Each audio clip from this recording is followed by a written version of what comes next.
أعوذ بالله من الشيطان الرجيم بسم الله الرحمن الرحيم اللهم صل على محمد وآل محمد الأئمة والمهديين وسلم تسليما. Assalamu alaikum wa rahmatullahi wa barakatuh to everyone watching. Welcome to the Divine Appointment. On this episode, we will be talking about the divine appointment of God's vicegerent upon the earth and how do we recognize him.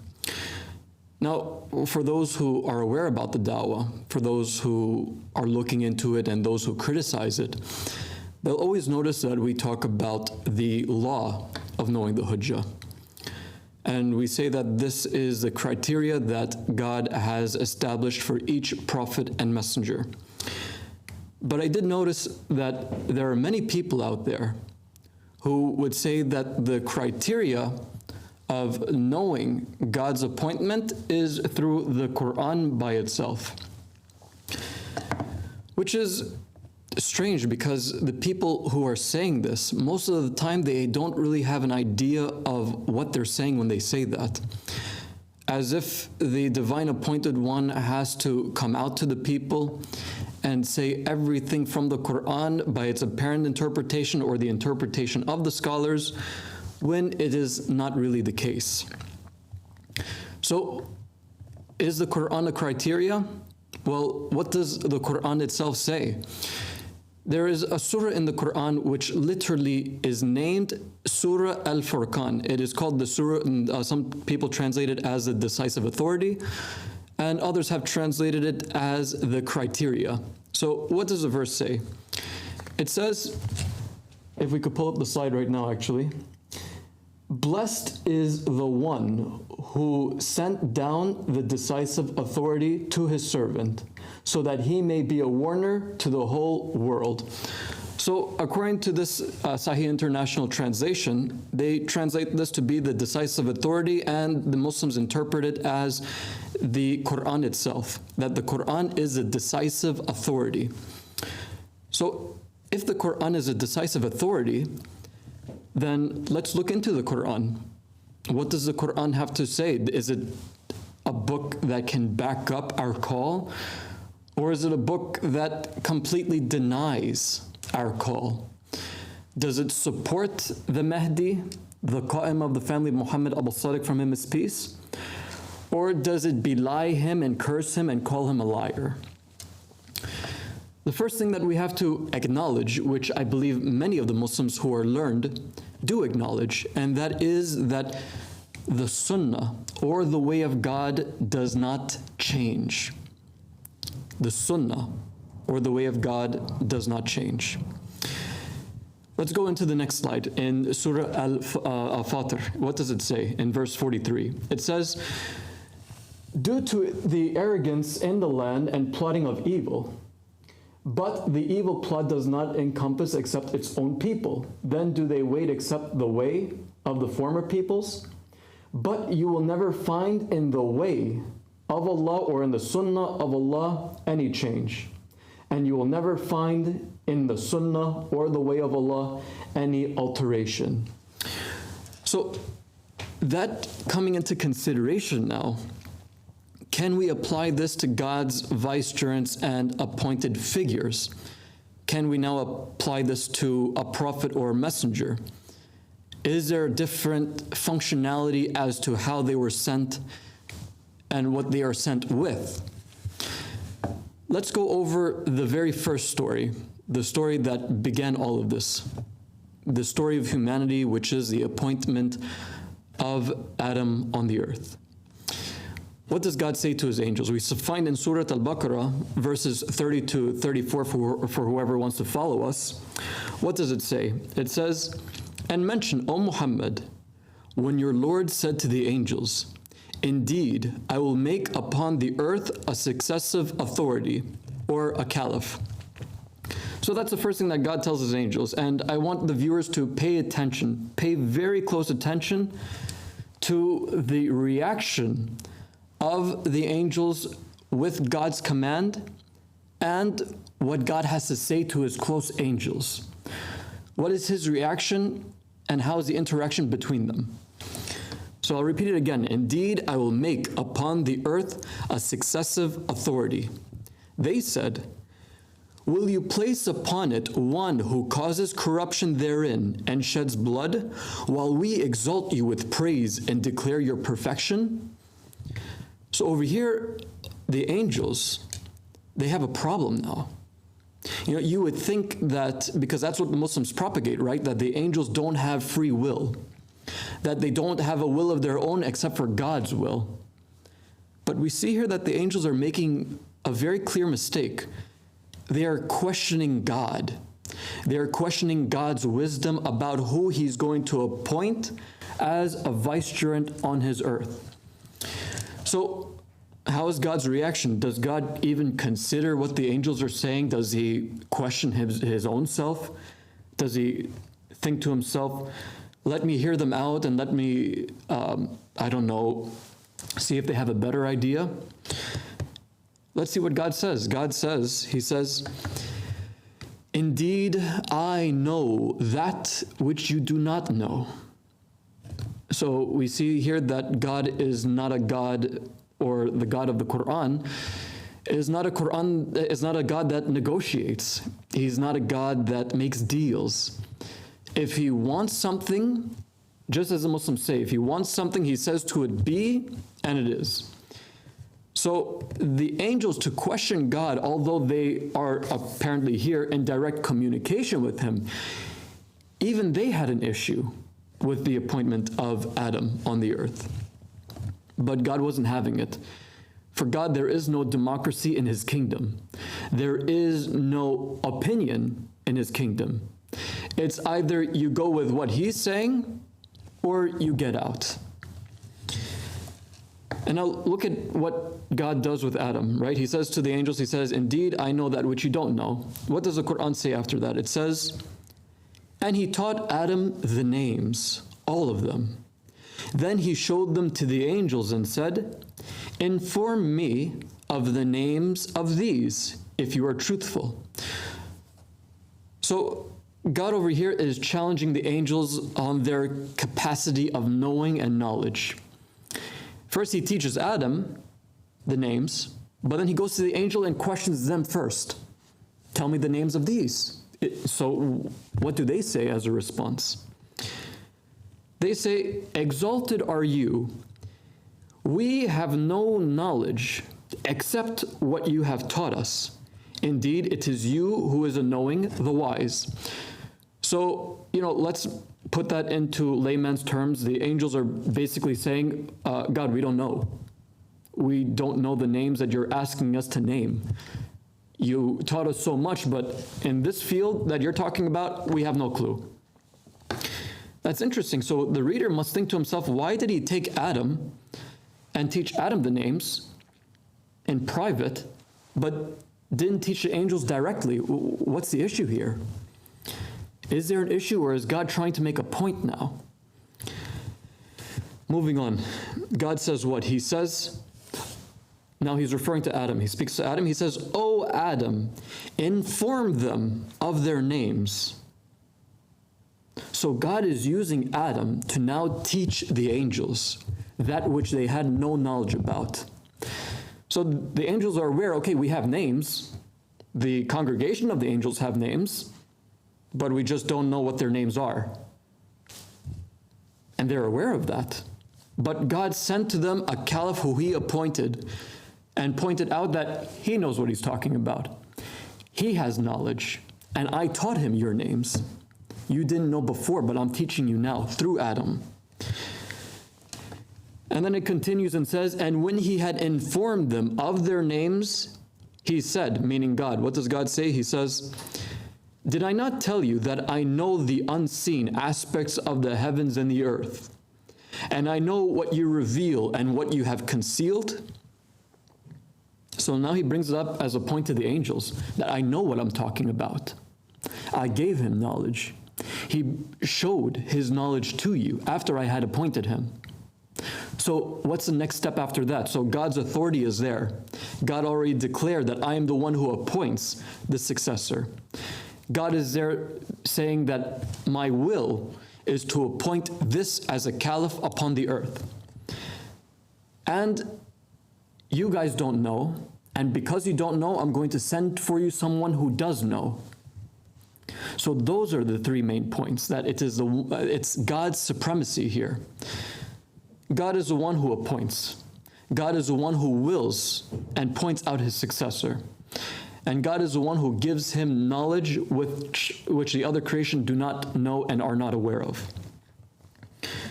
So what is the next step after discovering that this is a caliph of God? Because the angels are very well aware, very well informed now that Adam is for sure God's chosen caliph. It was a mistake for us to even question God. And mention when we said to the angels, prostrate before Adam. So they prostrated, except for Iblis. He refused and was arrogant and became of the disbelievers. So it is upon every Muslim, just as it was upon the angels, that when there is a caliph of God upon the earth, it is obligatory. It is obligatory that when you know who he is, you must obey him, because that was the prostration of the angels. The prostration of the angels was a physical act of prostration to Adam, because Adam was what? The caliph and representative of God on the face of the earth. So what makes a person a believer or a disbeliever? Is it the aspect of that they believe in one God or that they don't believe in one God? What is it that makes a person a disbeliever? Well, according to the Quran, a disbeliever is someone who doesn't believe in the caliph of his time. Did I just make that up? No, because it's right in the verse that I just read to you. In the 34th verse of Surah Al-Baqarah, the verse that I just read to you, they all prostrated except for Iblis. What does it say about Iblis? Iblis is someone who what? Iblis obviously has a communication with God, right? Because later on we find in the Quran that God questions him, why didn't you prostrate to what I created? So Iblis, he has the excuse that, God, you created me from fire, but you created him from clay. So Iblis is a believer in God. He sees God, he knows God according to the Quran. But it says here he refused in this verse. If we could pull up the verse one more time. He refused and was arrogant and became of the disbelievers. So he didn't become a disbeliever because he didn't believe in God anymore. God was in front of him. He knew God. He was aware of God's existence. But he was labeled as a disbeliever because he did not obey God in who he appointed. So every Muslim should ask himself now that if you call yourself a Muslim, but there is someone who is claiming to be the Imam of your time, to be the Mahdi, to be a prophet or a messenger or what have you, is it enough for you to say that the Quran is enough as a guidance for you to even categorize yourself as a believer? Because over here, Iblis is a believer in God. He just didn't want to prostrate to Adam. He didn't want to take him as his caliph. He refused God's supremacy, God's appointment in this instance. Okay, so maybe some people might say what? They might say that, look, this is in regards to someone who we know. Adam is what? Adam is a prophet, messenger from God. You cannot simply place this kind of criteria that you call the law of knowing a hujjah upon someone who is not a prophet messenger. Meaning that he's not someone who is from the 124,000 prophets and that Prophet Mohammed is a seal of the prophets and messengers. Okay, fair enough. Let's say that's the case, right? Let's say that's the case, that we cannot apply the story of Adam because this has to do with someone who is a prophet messenger. Fair enough. Do we find in the Quran a story that is like that, but the person isn't a prophet and messenger? Yes, we do, and it's actually in the very same chapter towards the end of the chapter. In Surah Al-Baqarah 246, verses 246 to 247. And it's a well-known story that I'm pretty sure all of you are aware of, which is the story of Talut. The consensus of the Muslims are what, the scholars and the Muslims in general, they all believe that Talut for sure was not a prophet and was not a messenger, but rather he was a divine king appointed by God. And that's the important thing. He was appointed by who? God. And let's prove it through here. What does the Quran say? Let's pull it up. Have you not considered the assembly of the children of Israel after the time of Moses, when they said to a prophet of theirs, send to us a king, and we will fight in the way of Allah? So the Israelites, they have a prophet with them, but for some reason they want a king. It seems like the children of Israel, they're tired of their prophet. You know, we want a king like the rest of the nations. We want a king like the Amalekites, the Amorites, and the Moabites. We want a king like them. So what did their prophet say to them? He said, would you perhaps refrain from fighting if battle was prescribed for you? So over here, the prophet is already making a point. He's making a point that if God chooses for you a king, okay, you don't like me, but if God chooses for you a king, are you going to refrain from fighting if fighting is prescribed for you? Meaning that you have to obey that king that God appoints. It is not in your interest, and it is not in God's interest for you to disobey the king that he appoints. And they said, and why should we not fight in the cause of Allah when we have been driven out from our homes and from our children? But when fighting was prescribed for them, they turned away except for a few of them, and Allah is knowing of the wrongdoers. Okay, so let's get to the main point of the story now. The main point of the story now is that God is going to appoint for them their king, the king that they wanted.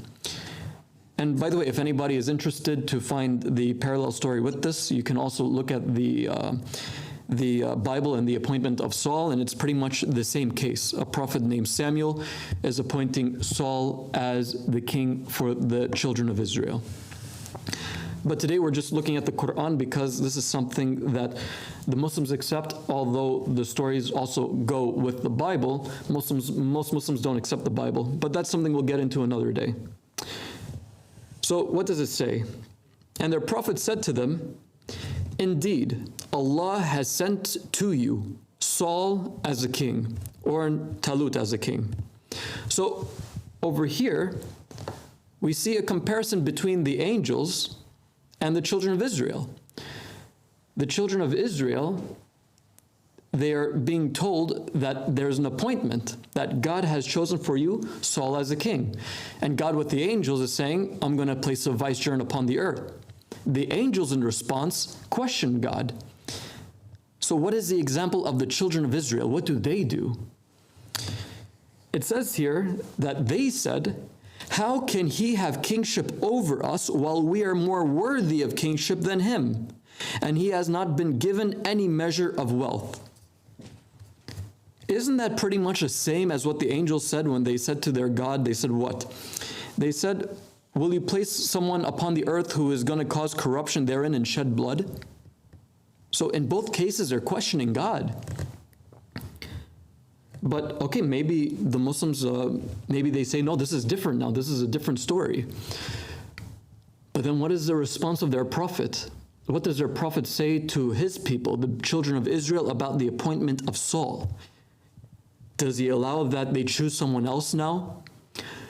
Does he allow that there be a democratic system in place to choose a ruler? Because obviously the children of Israel are not happy that God chose Saul for them. It says here that he said, indeed, Allah has chosen him over you. That's the first thing. God has chosen him. And he has increased him abundantly in knowledge and stature. Just like how he gave Adam knowledge, now he gives Saul knowledge, or Talut knowledge. And Allah gives sovereignty to whom he wills. And Allah is ever encompassing and knowing. So that's it. It's so plain and simple. Their prophet, who is sent by God, did not care for their opinion, did not care for what they thought. All he cared about was who God chose. He just put his foot down and he said, God chose him. God gave him knowledge. And God's supremacy is all that matters. God gives sovereignty to whom he wills. It is not the will of the people. It is not in the hands of the people to appoint their king. Even to that degree. So forget about Adam as a prophet messenger. Even as a king who is not a prophet messenger, it is not the choice of the people. It is only God's choice. Is obedience due to Saul? I mean, obviously it is, just as it was upon Adam, just as it was upon any prophet and vicegerent that God had ever sent. And the Quran calls us to that, because what do the Muslims say? Many of the Muslims, they say that the Quran is a book that can be applied in each day and age. Otherwise, what's the point of having this book around? Because if the book is a criteria, if the book is a decisive authority for you, then its words should have wisdom. It should have wisdom for us to know what is right, what is wrong, what to do and what not to do. What does the Quran say? It says to the believers, not only the Sahabas at the time of the Prophet, but the believers in general, it says, O believers, obey Allah and obey the Messenger and those in authority among you. Should you disagree on anything, then refer it to Allah and His Messenger, if you truly believe in Allah and the last day. This is the best and fairest resolution. This is in Surah An-Nisa, verse 59. So here we see that God is saying, okay, not only do you have to obey me, not only do you have to obey Allah, but you have to obey the Messenger. And not only do you have to obey the Messenger, but you have to obey those in authority among you. Complete obedience. So, who are those in authority amongst us? Now, the Muslims are quick to say that those in authority amongst us are the ulama, the fuqaha, the ayatollahs, the muftis of our region. But were they appointed by God? I think that's the first question that any Muslim should ask about those in authority amongst us. Are they appointed by God? Because if you're saying that it's any governing body that we should obey, then the Bani Israel had to obey Pharaoh over Moses, because Pharaoh was the authority over them. Pharaoh was a ruling body. He was a ruling government. But now that doesn't make sense, does it?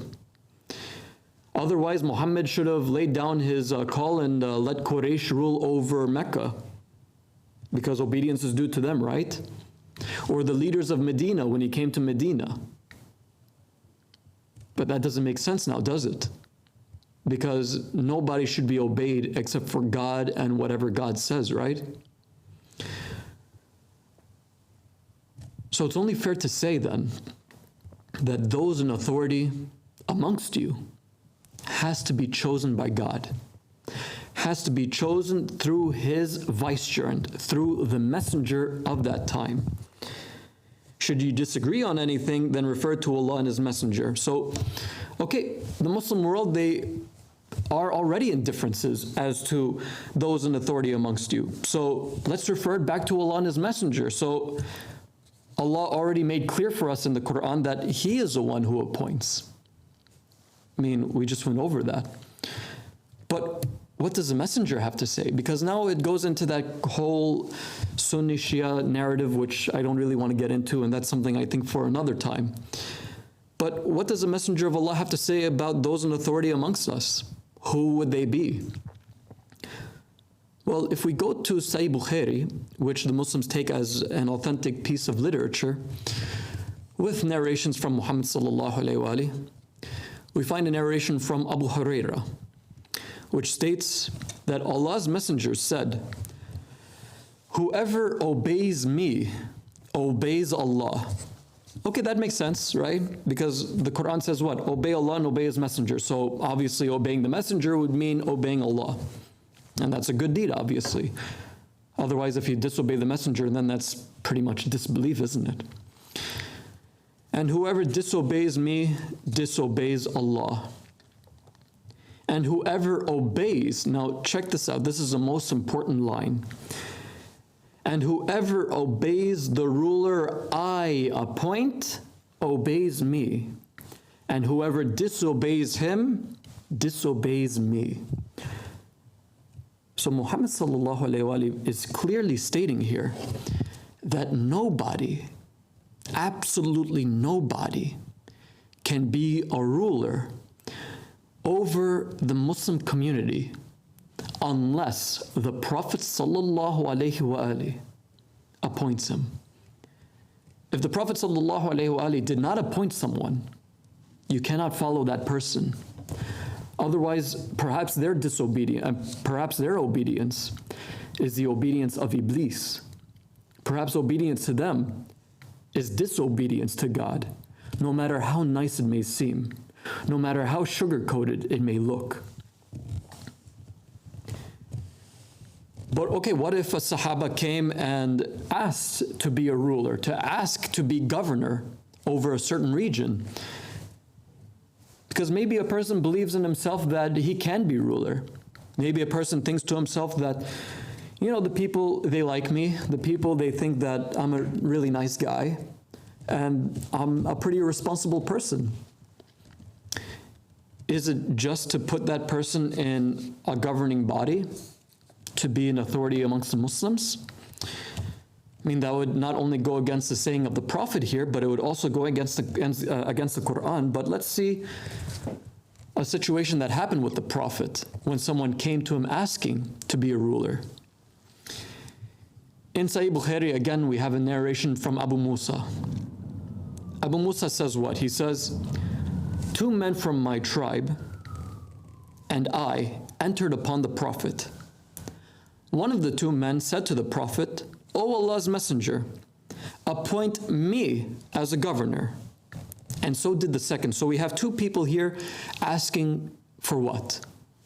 They're asking to be governors. They're asking to rule certain lands that the Prophet ﷺ has control over. They want to be the caliphs of God, or they want to be caliphs. The Prophet ﷺ said, we do not assign the authority of ruling to those who ask for it, nor to those who are keen to have it. So that's it. So basically the Prophet is basically saying, sit yourself down and don't even ask for it. Those who ask for it and those who seek it will never have it in its correct form and correct manner. So that's a done deal. Nobody amongst the Muslims who is a ruler today that claims rulership is someone who didn't ask for it. Everyone who is ruling the Arabian Peninsula today, everyone who is ruling the Middle East today is someone who asked for it and someone who is keen to have it, someone who desired it. They are not to be obeyed according to the saying of Rasulullah sallallahu alaihi wasallam. But then who is? Is it really the case that the people can elect their leaders then if the Prophet is not around? Because that's what the Muslims are saying, okay, that we don't know who the Prophet appointed, they say. Some say it was Abu Bakr, some say it was Ali. So the people are on the opinion of what? That, yeah, we have to elect. And what do they use? They use a certain verse in the Quran in Surah 42 named Ashura to validate elections. Because it says what? It says, those who respond to their Lord, establish prayer, conduct their affairs by mutual consultation, and donate from what we have provided for them. A lot of people, they tend to interpret the conduct their affairs by mutual consultation as, look, the Muslim community, we need a leader. You know, let's all come together, have a mutual understanding of what's going on. The affairs of the country have to be laid upon a single individual who we're going to pick. But that's not really the case. That wouldn't make sense now. Do we find any instance where the Prophet of Allah sallallahu alaihi wasallam ever interpreted that to be the case? No, actually, we even find in the book Tafsir by Ibn Kathir, Tafsir Ibn Kathir, what does he say? This scholar, which the Sunnis love and adore, he says concerning this ayat in volume 7, page 211 of his book, the Prophet used to consult with them concerning wars and other matters, so that they would feel confident. That's it. So that verse was, so this way the Muslim community, they would come to an agreement about a certain matter, about war strategies or plans, and that would be the matter. So this way they would feel reassured, they would feel confident. And since the Sunnah of God never changes, do we find that happening with the story of Adam and Talut, that this verse can be applied to an appointed one? No, because God didn't care for the consultation of the angels. God didn't care for the consultation of the children of Israel. Because, okay, I mean, if it has to fit with, conducting their affairs by mutual consultation, then they had more of a right for that. Because they were the ones asking for a king. They were the ones asking for a caliph, the children of Israel. But God chose and they couldn't. So pretty much that's the end of the matter. So who did the Prophet appoint? Because let's go back to that, right? Because the Muslims, they're all aware. Not a single one of them disagrees on that Prophet Muhammad received the Quran, and that Prophet Muhammad was a prophet messenger sent by God with the Quran, with the Sunnah, with the authority to guide the people. So if that's the case, who did he appoint? Because clearly, from what we gather here, he must have appointed somebody. I mean, for him to have left this world, for us to decide, is catastrophic. And we can see that. We have the Sunnis and the Shias killing each other. We have the Alawis, who, according to the Muslim majority world, have gone astray and people persecute them and kill them. And we have destructive wars in the name of all of these sects. Saudi Arabia versus Iran, Egypt and Syria. So what do we do about that? Did the Prophet really leave this community in such a destructive state? I mean, I would highly doubt so. I would highly doubt that the most beloved creation of God and his best messenger would intentionally know and allow that the state of affairs of the Muslims come to such a deteriorated and disgusting form that we see today in the Middle East, that we see today and even an ideological and theological level. It's just scattered. There's 73 sects according to some narrations that appear in the end times. And we see that. We see that there are tons of sects. We see that there are tons of schools of thought with their own idea of what is halal and what is haram, how to pray, how not to pray, how to make wudu, how to make ghusl. Who do we believe? Who do we turn to then? It doesn't make sense. The Prophet had to leave something behind. So what do the Sunnis say? They say that Abu Bakr was appointed one by God, or not by God, at least by consultation, by Saqifa, or by something. And the Shias, they say what? They say, no, it was Ali ibn Abi Talib, right? And they've had their arguments over the past 1,000 years. That's been quite repetitive. And that's not what that's not what I'm here for. I'm not here to repeat that story and those narratives, because everyone disagrees on them. You know, people will say that, for example, for Imam Ali, that no, Mawla means friend and doesn't mean master, right? Because of the context or because of the interpretations and opinions of some scholars and some sheikhs. But look, I don't care about that.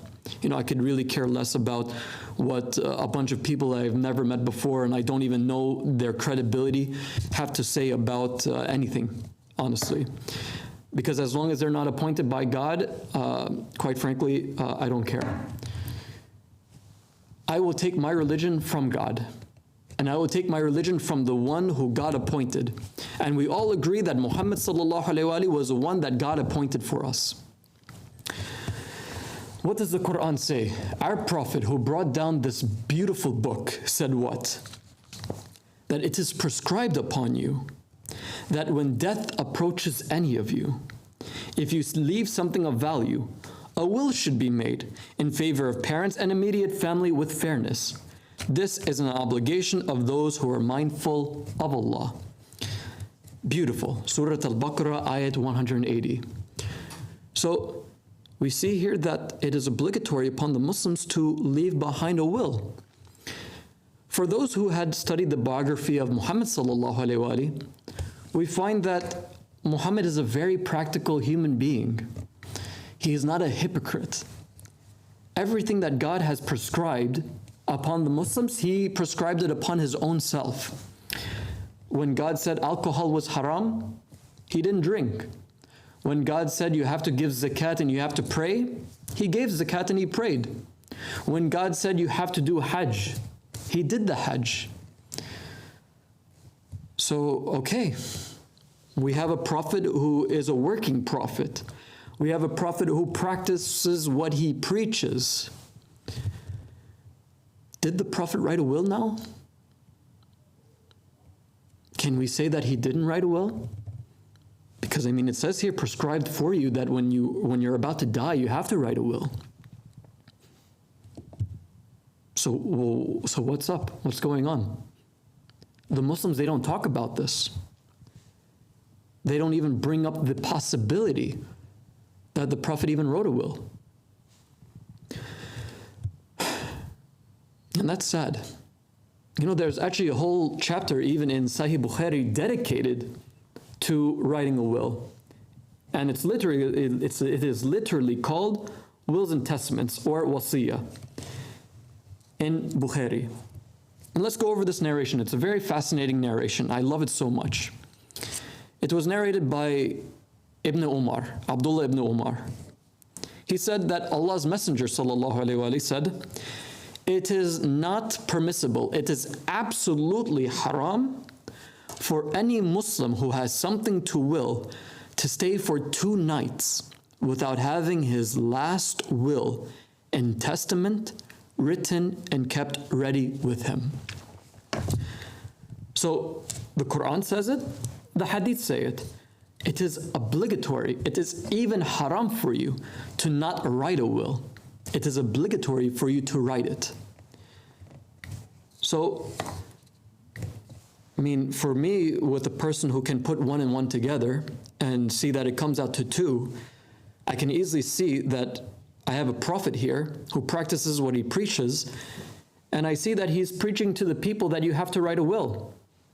So if I put that together, I can easily understand and come to a very easy conclusion that the prophet must have written a will.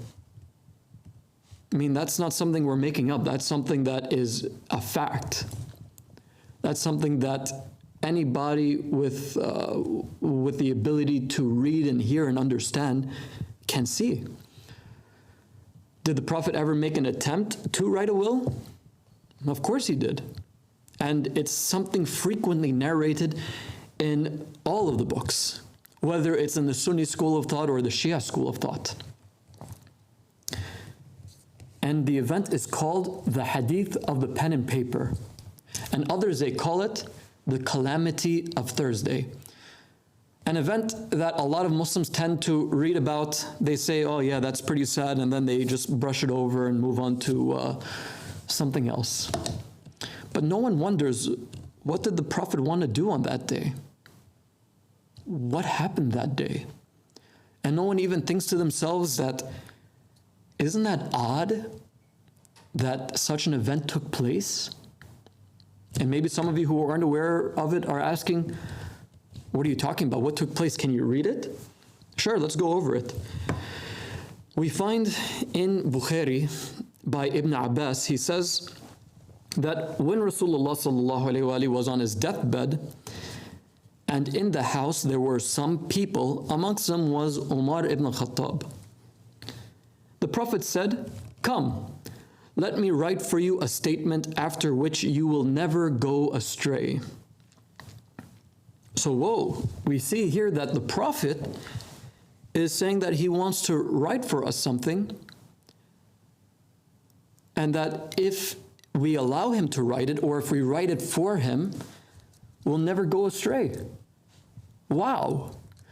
So the Prophet Mohammed sallallahu alaihi wasallam was so great, was so kind and so merciful, that although he knew that in the end times there would be division, and he knew that 73 sects would appear in Islam, he wanted to still guide the ummah. He was like, no, I cannot have this. I have to allow my people to have a way that they can distinguish what is truth and what is falsehood, who to obey and who to disobey.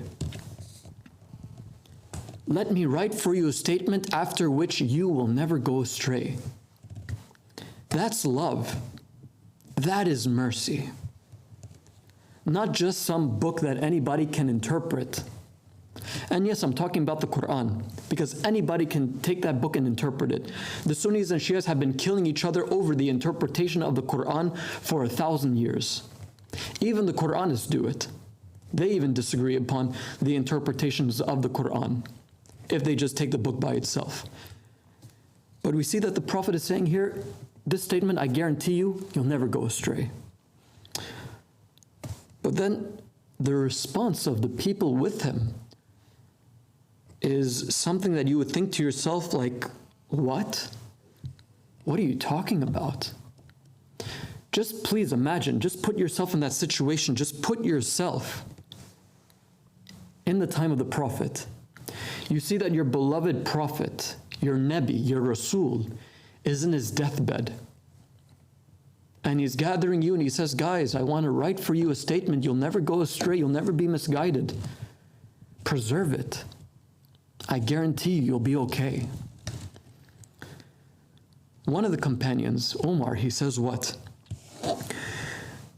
The Prophet is seriously ill, and you have the Quran, so the book of Allah is enough for us. Wow. That's a very strong statement. That somebody had the utmost guts to stand up to a prophet who they proclaimed belief in, and to make it out as if he's hallucinating, to make it out as if he's just an old man dying in his bed and seriously ill, and that what he gave us already from the book of God, the Quran, that's enough for us. We don't need that. But didn't I just tell you guys that obviously the Quran isn't enough for us? Don't you see the state of the Muslim world? Or are we all just stupid and asleep sheep?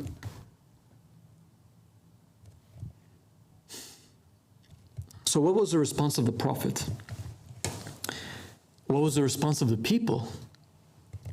The people present in the house, they differed and they quarreled. And that's something you don't do in the house of your Prophet. You don't differ and you don't quarrel about what he says. Like how the angels quarreled and differed, and how Bani Israel quarreled and differed over the appointment of Saul. Because God, quite frankly, doesn't care about what you think about who he appoints. That's why the Prophet said in this next statement, like when the people said, go near so that the Prophet may write for you a statement after which you will never go astray.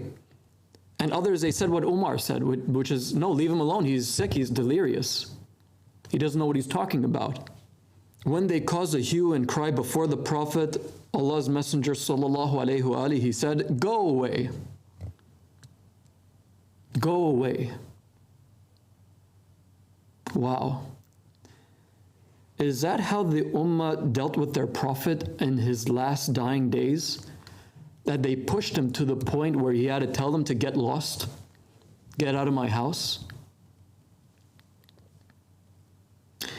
And Ibn Umar, he says, it was very unfortunate that Allah's Messenger was prevented from writing that statement for them because of their disagreement and noise. So what is this companion trying to say? He's trying to say that Umar was wrong for allowing that the statement not be written. Ibn Abbas. And Ibn Abbas is making it clear that the Muslims were divided already. Let the Prophet write that statement or don't let the Prophet write that statement. But before I go a little bit more into it, I want to ask you guys, I want to ask the audience,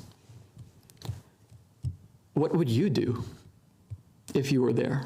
Honestly.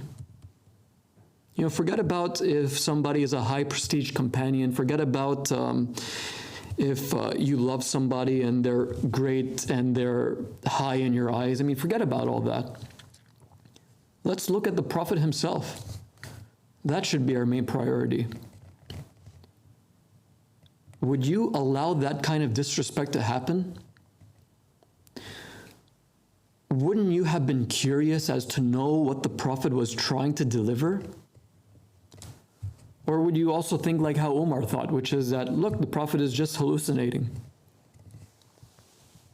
And that, if you actually take what Umar is saying, and if you agree with him, then that's a shame. That is truly a shame, because the Quran states that the Prophet, peace be upon him and his family, does not say anything except for that it is a revelation revealed. Think about that. The Muslim world today, they differ over that. They say that the Prophet perhaps didn't want to write anything and he changed his mind. And other narrations, they say that Ibn Abbas said, oh, he left behind for us 3 things. He told us to kick out the pagans from the Arabian Peninsula, to give gifts to delegates or something. But the 3rd thing he forgot. And some narrations even say the 3rd thing he didn't even want to bother saying. So we don't even have a clear statement as to what the Prophet wrote or what the Prophet wanted. You know, even the Shias are stuck on that. And they are on the opinion that the Prophet wanted to write a will about the appointment of Ali ibn Abi Talib. Is that the case? And even the Shias today, actually, they even kind of point that out. They insinuate that the Sahabas, even in Sahih Bukhari, would go to the house of the Prophet, where his wife was Aisha, and they would tell her that the Prophet had written a will delegating Ali as his vicegerent. And the Shias, they always make this connection that he was appointed in Medina, and the Prophet said, you are to me as Aaron was to Moses, except that there's no prophet after me, and all of these things. But again, like I said, Muslims, whether they're Sunni, Shia, they always disagree upon this matter. But this matter about the appointment of the will, of the appointment by will, if we can find that will, we can really put an end to all of this madness that has been plaguing the Muslims for the past 1,400 years. And we do have that will, quite frankly. The will of Muhammad sallallahu alaihi wa was written on the night of his death. You know, the first time that I heard about that, because I was aware of this narration, I was aware about the Calamity of Thursday, and I was like, wow, I really wondered too what the Prophet said, but I didn't really think too much of it. But when I found that will, when I found the only will that he wrote, I said to myself, this has to be true, because he said, if I write it for you, you'll never go astray. So no one can invent a fake will. Otherwise, then the Prophet was talking nonsense when he said, you'll never go astray. Because he didn't say, let me write for you a will because some other sect is going to invent a false will and make you go astray. He said, I'm going to write for you a will. I'm going to write for you a statement, and you will never go astray. So what is that will? Well, the will of the Prophet of Allah sallallahu alaihi wasallam, he wrote it 3 days after the Calamity of Thursday. He wrote it the night before he died, because he died on a Monday. The Prophet had plenty of time to have delegated someone to write his will. So what did he say? Let's pull it up on the screen actually. What does it say? Okay, it says here that Prophet Mohammed sallallahu alaihi wasallam said to Ali alayhi salam on the night of his death, "O father of Al-Hassan, bring me a pen and a paper." So okay, alhamdulillah, we have a case already. We have that the Prophet is writing his will and he has his cousin Ali scribing for him. What does the will say? It says, So the Messenger of Allah sallallahu alayhi wa dictated his will until he came to a position where he said, "O Ali, there will be 12 Imams after me, and after them, there will be 12 Mahdis." So let's take that into consideration now, right? The Muslims, they have narrations that talk about how after the Prophet, even in the Sunni narrations, that there's going to be 12 princes after the Prophet, 12 Imams. Right? So the Sunnis and the Shias, they differ over that. But we see here in the last statement of the Prophet, his last words, he's saying, hey, Ali, there will be 12 Imams and there's going to be 12 Mahdis. Now, I'm pretty sure this is very foreign for the people. It's something that probably shocks the people, like, whoa, that was already a strong start. 12 Imams and 12 Mahdis? I didn't even know that there was 12 Mahdis. I thought there was just one Mahdi. What's that all about? We'll come to that in another episode, but let's continue with this will. So he says, so you, O Ali, are the first of the 12 Imams. Allah the Exalted has named you in His heavens Ali al-Murtada, the content, Amir al-Mu'mineen, the Prince of the Believers, Al-Sadiq al-Akbar, the greater truthful, Al-Faruq al-Azam, the greater judge and differentiator between truth and falsehood, Al-Ma'mun, the trusted, and the Mahdi, the guided. These names may not be attributed to other than you. O Ali, you are my vicegerent guardian over my family, their living and their dead, and upon my women. Now, before we continue over to the next slide, let's take that into consideration now. That the first appointed person in the will of the Prophet, well, it looks like the Shias got that right. And that was Ali ibn Abi Talib. He was the one who the Prophet appointed on the night of his death. Wow. Now I can understand why the Prophet said that you'll never go astray, because he named his successor. He didn't leave us to fight and dispute and bicker about, who's right and who's wrong. Was it Abu Bakr? Was it Ali? What were the companions going through? What were they thinking? What happened in the Battle of Basra or the Battle of Siffin and the events of Fatima Zahra's house? All these complicated things. But now we have something very clear here. We have the Prophet's will.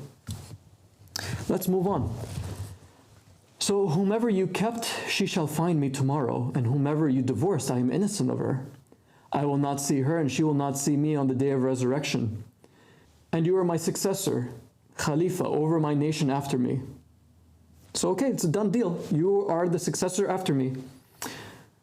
But it doesn't end there. That's the beautiful thing about this will, is that it's for the entirety of the Muslim Ummah until the day of judgment, or until the day of the rise. What does it say? It says, then if death comes to you, let him hand it over to my son, Al-Hasan, the righteous and benevolent. Whoa, okay, so we see here that the Shias also got it right. The second Imam, or the Caliph after Ali, is his son, Al-Hasan, peace be upon them. Then if death comes to him, let him hand it over to my son, Al-Hussein, the martyr, the pure and murdered. If death comes to him, let him hand it over to his son, the master of the worshippers, Dhul Dafanat, the one with hard skin on his knees, Ali. If death comes to him, let him hand it over to his son, Muhammad al-Baqir, the revealer of knowledge. If death comes to him, let him hand it over to his son, Ja'far al-Sadiq, the truthful. And if death comes to him, let him hand it over to his son, Musa al-Kadhim, the patient. If death comes to him, let him hand it over to his son, Ali al-Rida, the pleasing one. If death comes to him, let him hand it over to his son, Muhammad al-Thiqa al-Taqi, the trustworthy, the God-fearing. If death comes to him, let him hand it over to his son, Ali al-Nasih, the advisor. If death comes to him, let him hand it over to his son, Al-Hasan al-Fadil, the meritorious. If death comes to him, let him hand it over to his son, Muhammad, the safeguarded of the family of Muhammad, peace be upon them. those are the 12 Imams. Wow. So the Prophet didn't really leave the Muslim Ummah.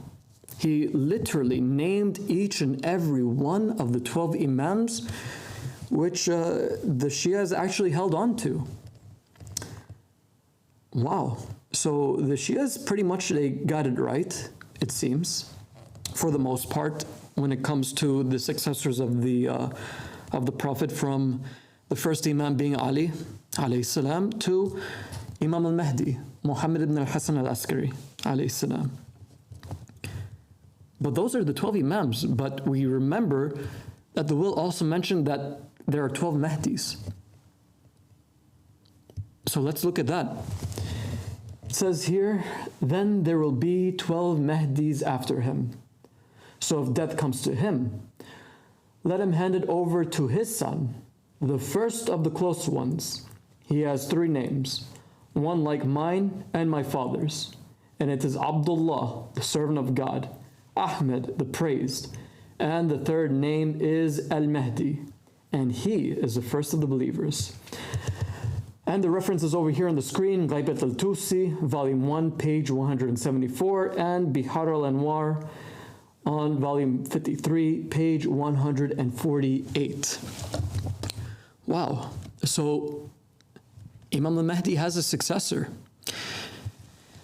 And that is something that draws the line between us and our faith and the Shia world and the Muslim world in general, is that not only do we have the wasiyah of the Prophet Mohammed sallallahu alaihi wasallam, the very same wasiyah that he said that if you hold on to, you'll never go astray. But we also have here the 12 Mahdis, which the Shias don't accept, although it is in the will of the Prophet sallallahu alaihi wasallam.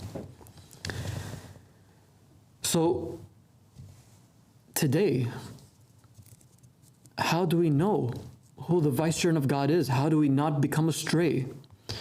Well, if you hold on to the names of these people, you're guaranteed guidance. Each of them, they came and they went. They came and they died. They guided their people to the extent that the people allowed them to preach and to teach and to guide. Until the Muslims killed every single one of them during their times. With Ali, they poisoned. With Al-Hassan, they poisoned. With Al-Hussein, they martyred and they murdered in the desert of Karbala. And with the 9 Imams after, the Muslims attempted to murder and poison them. Each of them were killed. Except for Imam al-Mahdi, who the Shias have said has been in ghaibat for the past 1,200 years. He claimed the will. He claimed the will, saying that I am the Muhammad mentioned in that will. But here's the thing, okay, we're living in the end times, and we are aware that the Mahdi returns, or that the Mahdi appears. But who is that Mahdi? If the Mahdi appears, for example, if the 12th Imam were to appear for the people, how would they know that that's the 12th Imam? How can you verify that that person isn't just some crazy guy claiming to be the 12th Imam? That's why we go back to the will. The will says if you hold on to it, you'll never go astray.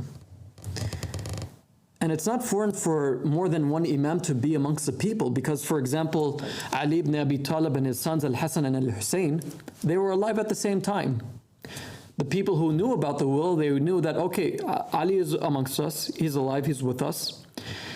And we know that his son's name is Al-Hassan and his other son's name is Al-Hussein. So we know that these are the next successors after Ali ibn Abi Talib alayhi salam. So fair enough, fair deal. You know, if the Imams decide to speak, if Al-Hassan decides to speak, if Al-Hussein decides to speak, we know that they are upon guidance because the will mentions them.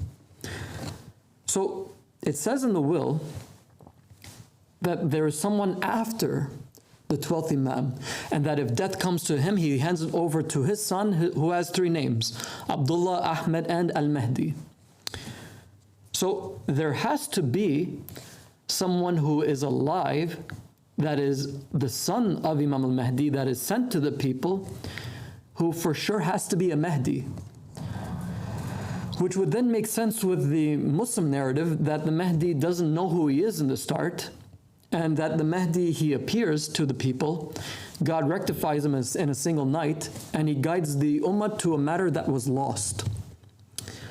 Well, this is that matter that was lost. The Muslim ummah, although the will, the wasiyah, was in the books of the Muslims, especially the Shia, no one mentioned it up until today. And the one who brought out this lost matter is the Qa'im, riser, and Mahdi of the family of Muhammad, Al-Sadiq, Abdullah Hashem, minhu salam, from him is peace. He is the one who said that I am the Abdullah mentioned in the will of Prophet Mohammed sallallahu alayhi wa alihi. The Prophet said you'll never go astray if you hold on to this will. So if that's the case, then he must be the Mahdi. He must be the Qa'im. And the Ahlul Bayt alayhi salam says nobody claims this matter except for its rightful companion or its rightful owner. Otherwise, God will cut off his age. And here is Al-Sadiq, Abdullah Hashem on the media, on the platforms, and in front of us and alive and amongst us today, who is the Mahdi that was to come and that is here today. And it is upon every Muslim then to give victory to him and to pledge allegiance to him, even if they have to crawl over ice. And those who are against him and those who do not give him a pledge of allegiance, verily they are misguided, and upon misguidance, and for them is the hellfire, including those scholars, those ulama and fuqaha who make fatwas against him, his companions, and his call. So as a warning for the Muslims, if you do not believe in this call, and if you do not believe in this to be the wasi of the Prophet, then produce another wasiyah like it that will not prevent us from going astray. That's all I have to say. Thank you very much for listening. Assalamu alaikum wa rahmatullahi wa barakatuh.